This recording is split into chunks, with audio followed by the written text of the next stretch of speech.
hey, look at that one. You were right, honey. This trip was a great idea.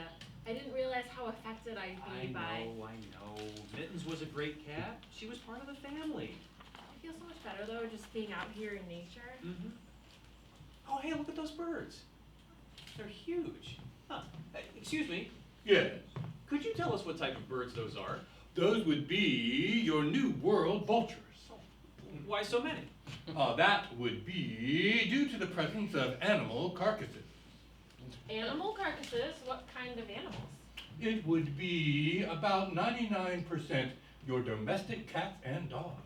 What? Huh? Haven't you ever heard of the Rainbow Bridge? The bridge your pets cross when they die to wait on the other side and eventually be reunited with their owners. Of course, that's where our Mittens went. Mm-hmm. Well, here we are, the Rainbow Bridge National Monument. I thought the Rainbow Bridge was a metaphor. Most people do, but look around. You are standing smack dab in the middle of one hell of a metaphor. Oh my god, this is horrible. There are animal bodies everywhere. What are those bulldozers doing down there? Oh, those are needed to facilitate the processing of over 10,000 animals per day, 365 days a year.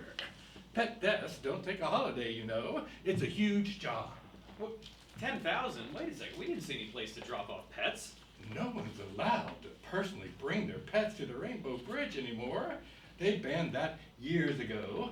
Now they just fall from the sky. What are you talking about? The daily animal drop. FedEx has the contract. They fly 10 planes out of the Memphis hub each day, each one loaded with roughly 1,000 animals, give or take. FedEx ships animals here to the Rainbow Bridge. They have a special 2-day carcass rate. You wouldn't want to let it go any longer than that for obvious reasons. They have pickup boxes in nearly every veterinarian's office. Oh my god. There was a FedEx drop box at the vet's office where I dropped off Mittens. I put my homemade cookies in there to ship to Caitlin. Oh. Ew. You're in luck. The next cargo plane is scheduled in just 5 minutes. You could watch the drop from here. Oh my god, this is horrible. Planes loaded with dead animals? Why? Oh, why? Oh dear. It all started in the 80s when someone created a poem about your pet crossing the Rainbow Bridge when they die and waiting for you on the other side. Over the next few decades, more and more people began driving here to the Rainbow Bridge National Monument to drop off their pets. It was a case of life imitating art, or maybe death. Well, at that time, we had no staff to process that volume of animals. The bodies began piling up and, rotting. The smell was, well, anyway, when Facebook started, or let's just say since Facebook, now everybody's pet just has to cross the Rainbow Bridge. You know, Carolyn's right. If your pet doesn't cross the Rainbow Bridge, there just must be something wrong with you. I just hate that social media peer pressure. Can't we all just get along?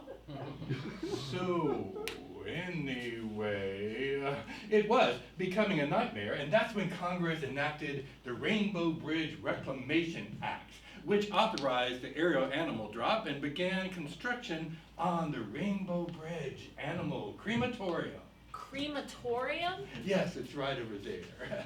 The Rainbow Bridge Animal Crematorium is a state-of-the-art facility, processing over 5,000 animals per day. It includes a pyrolytic power generator plant, which provides energy... Wait a minute. How come we haven't heard anything about this? Is there some kind of conspiracy going on here? Hardly. It's been all over social media. Where do you guys go to gather information? We watch Fox News. Well, you might want to consider mixing up your news sources a little bit. Just saying. But this is just awful. Why doesn't somebody do something? Well, back in the day, PETA had a whole campaign. They used Danny DeVito as their celebrity spokesperson. He was buck naked and painted green like a leprechaun, this being the Rainbow Bridge and all. Oh. But the whole thing backfired. We got more publicity, and then the volume of animals almost doubled. Is it only dogs and cats? Mostly, but we do get a few other pets as well. Hamsters, guinea pigs, ferrets, even a few snakes. In fact, we actually get quite a few sheep from over in the UK.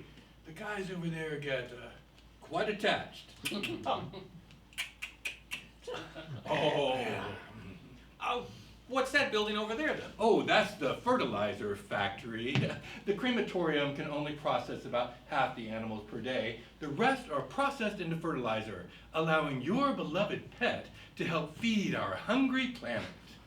Oh my God, did Mittens come here? Is Mittens helping to feed our hungry planet? Well, that all depends. Did you see a Rainbow Bridge transportation charge on your vet bill after you brought her in? Yes, but I thought it was just a cute name for, having her put to sleep. Nope, it's a real thing. When did you bring her in? It was just 2 days ago. Yeah. That's why we came out here to get away. 2 days? That's how long it takes to process the pets and fly them out here. Mittens could be on today's drop! Oh my God, this is a nightmare. They're bringing me here and dropping her into this hell on earth. Somebody's gotta stop this. Dear, get a hold of yourself. There's nothing we can do. There's nothing we can do. There's nothing we can do. Grab your nuts and balls and think of something. They're gonna throw Mittens out of a plane, for God's sakes. Oh, there they are! First, they fly them across the Rainbow Bridge, and then they drop their cargo into the Valley of Death. You may want to turn away, but if you do want a better look... Well, as long as we're here. What are you doing? You're gonna watch this? Really?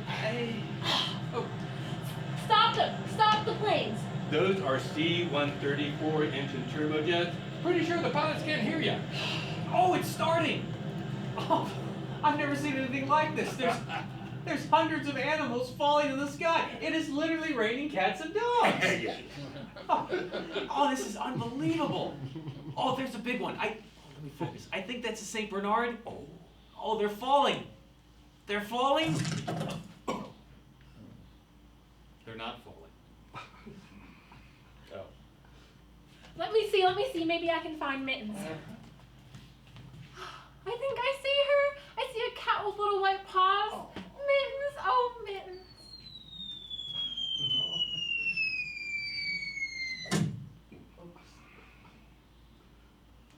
Oh, Carol.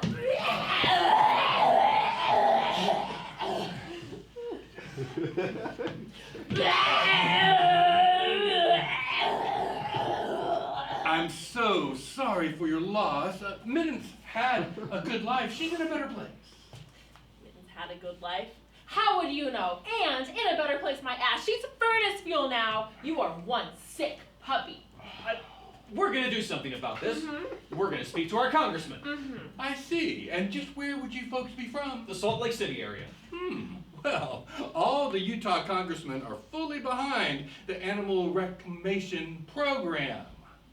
How could they? How could anyone be behind this? It's an abomination. Let me spell it out for you. The National Park Service charges a drop fee of $20 per beloved pet. That's over $75 million a year, enough for the operation of all the national parks in the state. Over 300 jobs directly depend on the aerial animal drop and its various related animal carcass recovery programs. Millions of dollars of electrical power are generated for the area by the crematorium. I don't have to tell you how well all this fits in with the current administration's desires to monetize the national parks. It's a win-win, a big win-win. For a politician, it's like manna from heaven. Except for the fact that, I don't know, the manna has names, is thrown out of an airplane and smashed into pieces to the ground. Right. People think their pets are going to a better place, not some corporate reclamation center geared to maximizing profits. Think about it like this. For their last few seconds on Earth, the animals are blissfully free. Falling. For a few precious moments, Mittens was floating, weightless. Don't you talk about Mittens. Don't you dare talk to me about Mittens. You hear me? You know nothing about Mittens. I don't think I can get over this, Sean. This is just about the worst thing I've ever seen. We came here to recover, not to witness an animal holocaust narrated by a neo-Nazi park ranger. Oh. You know nothing about Mittens. You may have gotten used to this level of inhumanity, but to us, it's sickening. How do you live with yourself? It's horrible, just horrible. Lots of things are horrible. War, genocide, refugees. Tell me, how do you usually cope when confronted with the brutal realities of today's world?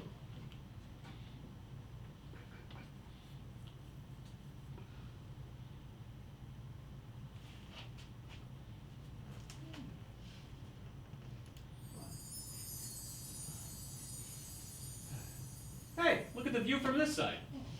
It's beautiful. You know, if we don't look at all those horrible things, they just start to fade away. I'm feeling much better already. From now on, let's promise each other we'll only think of good things.